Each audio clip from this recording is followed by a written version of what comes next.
I've come to Aghaboe, one of the most important ecclesiastical sites in County Laois, located between Ballacalla and Borris-in-Ossory. This well-preserved monastic site, which owes its origins to St. Canice way back in the 6th century, oozes with history and rich traditions.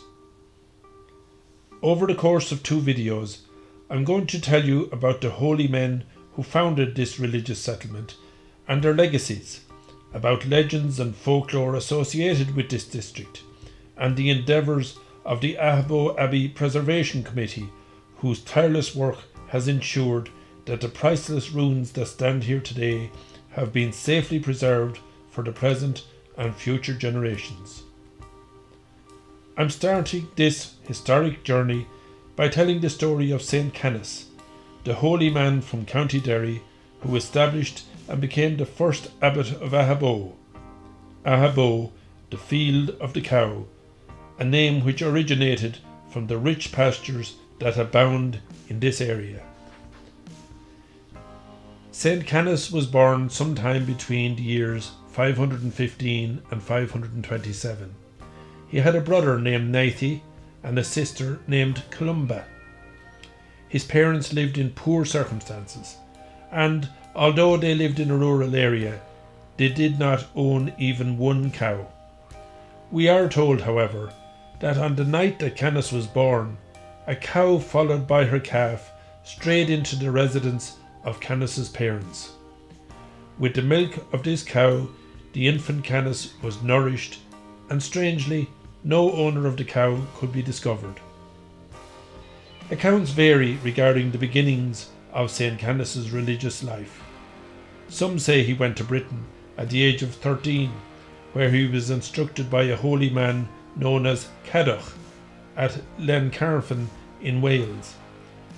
However, Canon Carrigan, in his History and Antiquities of the Diocese of Ossory, states that Canice did not leave Ireland until he was 28 or 29 years old, and made his way at that point to Glencarfin to prepare himself for ordination to the priesthood. Carrigan was in no doubt that Canice received his education in Ireland at Clonard under St. Finian, where one of his fellow students was St. Columkill, before he went to Glasnevin in Dublin, where he studied under St. Moby in the company of St. Kieran of Clonmacnoise and St. Comble of Bangor. After his ordination around the year 546, Canice set out for Rome, where he paid homage to the reigning pope and secured the pope's blessing at the outset of his missionary career. On returning to Ireland, Canice lived for some time in the north of Ireland, such as at Assaroe near Ballyshannon in County Donegal.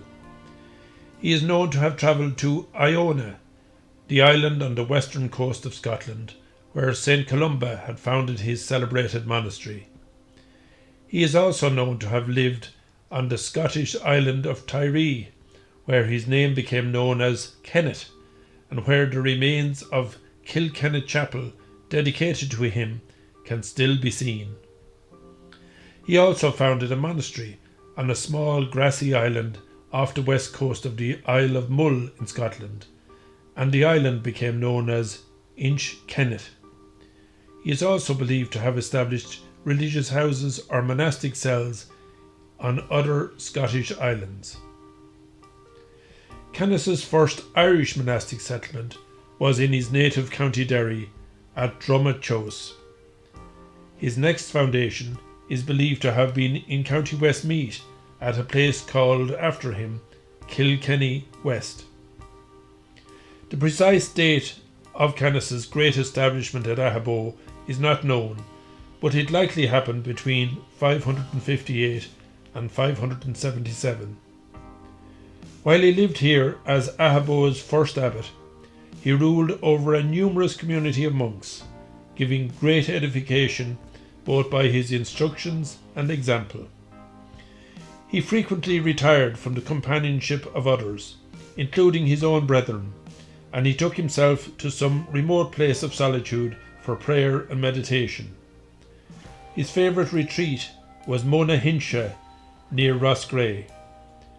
There he transcribed the Gospels with a valuable commentary on them, which was known as the Chain of Canice. He is also remembered for writing the life of St. Columcille and for a collection of hymns. Around the year 597, Canice led a force to Kilkenny to eliminate the last bastion of Druidic rule in Ireland. Having overcome the remaining Druids, he founded and presided over a monastery there, near what is now St. Canice's Cathedral.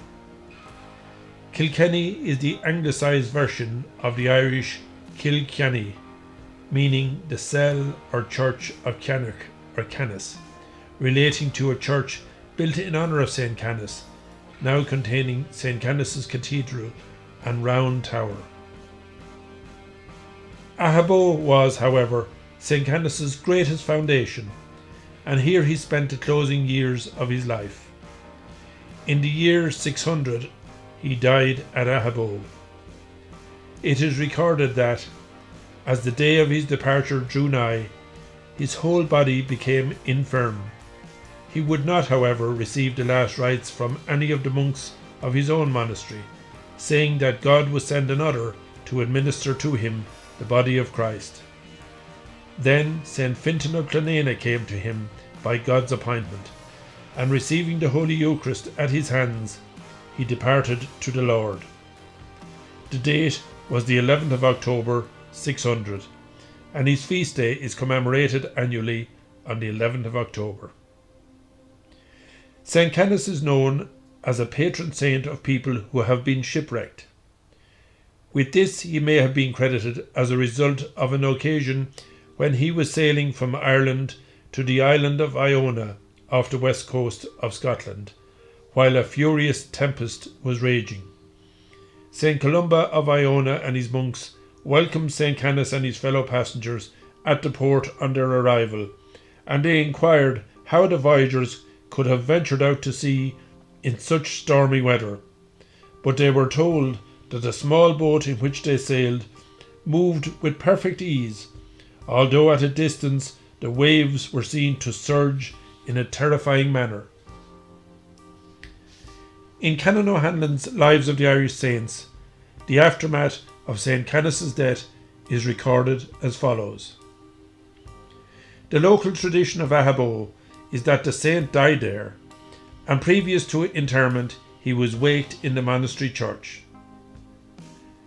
As he is reputed to have erected two celebrated churches, one in Kilkenny and the other in Aghaboe, the men of the former place, Kilkenny, resolved that his burial should be there. Accordingly, they marched in a body, and arriving late in the evening at Aghaboe, they entered the church, seized on the saint's coffin, and bore it off in great haste. However, the alarm being given, all the men of Aghaboe turned out in pursuit, and caught up with the body snatchers at a place about 1/4 of a mile to the south of the monastery, which is since known as the Cross of Aghaboe, and now giving name to the townland of Cross. The spot is simply the depression in a large grassy field called Crossfield, and formed by two trenches, cutting each other at right angles. The trenches are about 30 feet long, 20 inches wide, 2 or 3 inches deep, and like the field itself, covered with grass. There, according to the country people's account, both parties began to prepare for a bitter contest. The Kilkenny men laid down the coffin so that all might take part in the battle.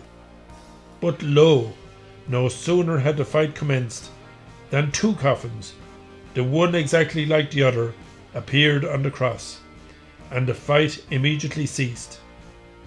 Each party, deeming this a miraculous intimation, took up one coffin, one which was brought to Aghaboe and the other to Kilkenny. It is stated that a shrine was afterwards erected in the church of Aghaboe Monastery, and here some of the relics of St. Canice were preserved. However, on Friday the 13th of May, 1346, Diarmid MacGilla Padraig, the One-Eyed, ever noted for treachery and treason, making light of perjury, and aided by O'Carroll, burned the town of Aghaboe, and venting his rage against the cemetery and church of the holy founder and patron St. Canice, most sacrilegiously burned and utterly destroyed his shrine with the bones and relics. It is over 1400 years since the death of St. Canice, and the time when the depression in the shape of a cross first appeared in the cross field here at Aghaboe. Even though in the living memory of many people in this area the cross was still visible up to the late years of the 20th century, it has, in the meantime, gently faded from view. Fortunately, an important relic associated with St. Canice is still to be seen at the far end of this field, close to a narrow roadway. This is known as St. Canice's Bush, or St. Kenny's Bush. In Volume 1 of his History of the Queen's County, Canon O'Hanlon records the following concerning St. Canice's Bush. In part of a rich pasture field, some aged hawthorn branches were to be seen, and beneath them there was a small pile, resembling a stone cairn. My informant told me a tradition that the coffin of St. Canice had been laid there before his interment by the people of Aghaboe. When I visited that spot on August 2nd, 1869, one of the aged hawthorns had fallen 10 years previously, and it lay across the ordinarily travelled roadway. Although the trunk was greatly decayed, yet its branches were partially covered with green leaves, and although this tree caused considerable obstruction owing to its position, the proprietor of the farm obliged his drivers to take a detour when passing by the spot, nor would the poorest person in the locality dare to remove any of the rotten branches for firewood. This feeling was generated by a long-established reverence for the sanctity of Holy Canice, and through a fear of desecrating any object however remotely connected with him. It's over a century and a half since Canon O'Hanlon stood at this spot, and the decayed bush still remains untouched and unharmed. So, St. Canice's legacy lives on here at Aghaboe, and of course in Kilkenny, which is named after him, Kilkenny in Irish, the Church of Canice. As one of the 12 Apostles of Ireland, he was considered a man of virtue, great eloquence and learning, and many miracles are attributed to him.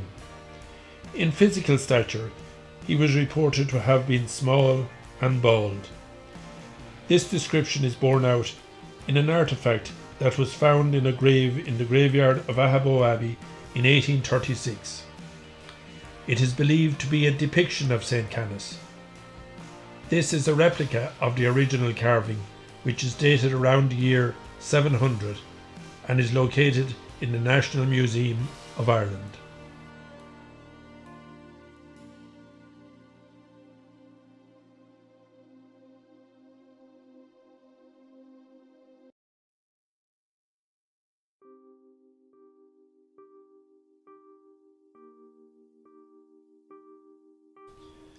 St. Liber is believed to have been the immediate successor of St. Canice as Abbot of Aghaboe. Born around the middle of the 6th century in the north of Ireland, he served as Abbot of Aghaboe from the year 600 until he died in 620. Details of the life of St. Liber are scarce. He is believed to have been the son of a nobleman, and that he became a disciple of St. Canice at Aghaboe during that time when Canice established a monastic site called Letdume near the River Liffey in County Kildare. St. Liber was appointed head of that religious community before he eventually succeeded Canice as Abbot of Aghaboe. St. Liber's feast day is on March the 8th. Among the later successors of St. Canice as Abbot here at Aghaboe was St. Fergal, who achieved notoriety not for the time spent in Aghaboe, but after his resignation as Abbot in the year 739, when he left Ireland to carry the faith to continental Europe. Fergal is believed to have come from a noble family and is said to have been a descendant of Niall of the Nine Hostages. Like many other monks, he spent some time in education in the monastery of Iona off the Scottish west coast. After his resignation as abbot of Aghaboe, he spent a couple of years in France before moving to Bavaria, where he founded a monastery. Within a year or two, he was made abbot of St. Peter's Abbey at Salzburg in Austria. And for years he ruled the Church of Salzburg in the middle and second half of the 8th century, having been made Bishop of Salzburg around the year 766. In Salzburg he became known as Virgil or Virgilius rather than Fergal. In 774, his cathedral dedicated to St. Rupert was consecrated at Salzburg, one of 67 churches built under his direction. He laboured successfully for the building up of his diocese and for the spread of Christianity in places such as Casantania, which was a Slavic principality that emerged in the second half of the 7th century in the territory of the present-day southern Austria and northeastern Slovenia. In addition to his religious pursuits, St. Fergal achieved fame in the realm of the sciences and mathematics, and he became known as the geometer.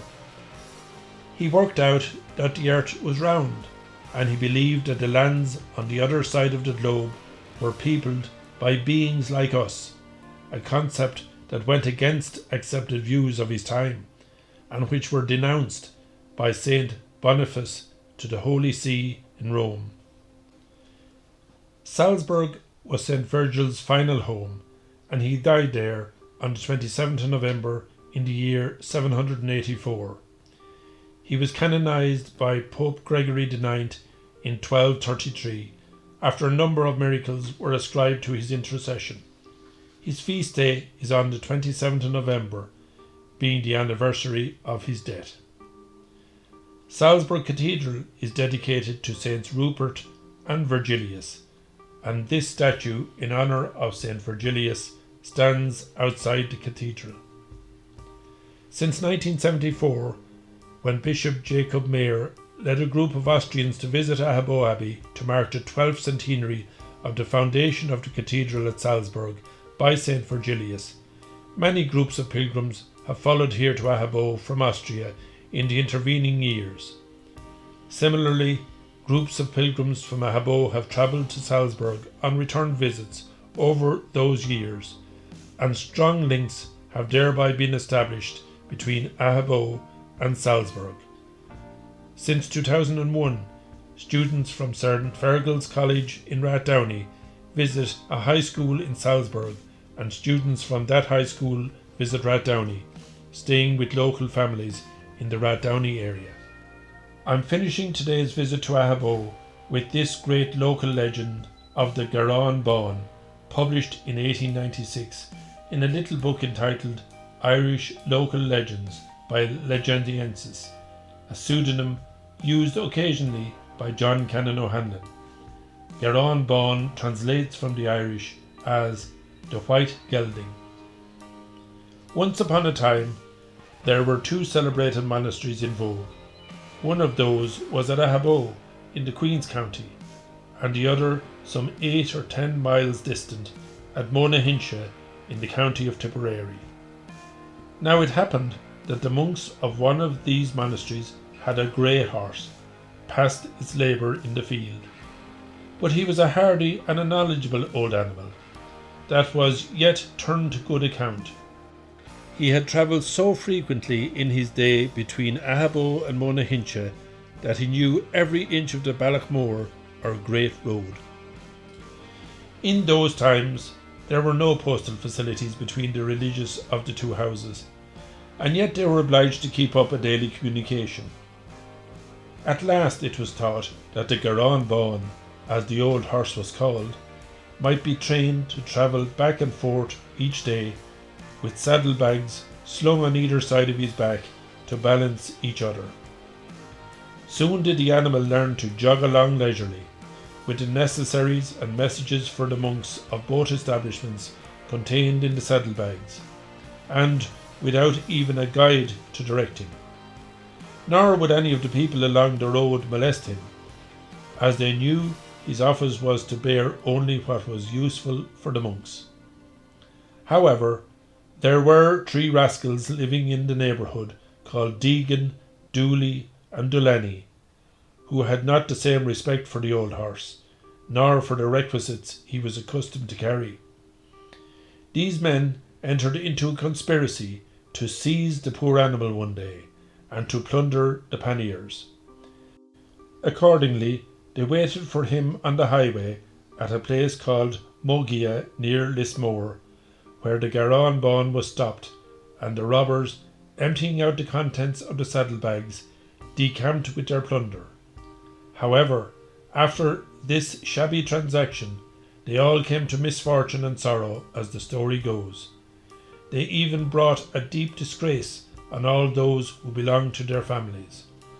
A law was passed in both the religious houses that no person named Deegan, Dooley or Delaney should be ordained a priest, nor was any monk of the name ever afterwards admitted into the monasteries of Aghaboe or Monastic. That's all for now from St. Canice's Aghaboe. I will be returning soon to explore further the history of this rich monastic site and the surrounding area. Until the next time, bye bye for now.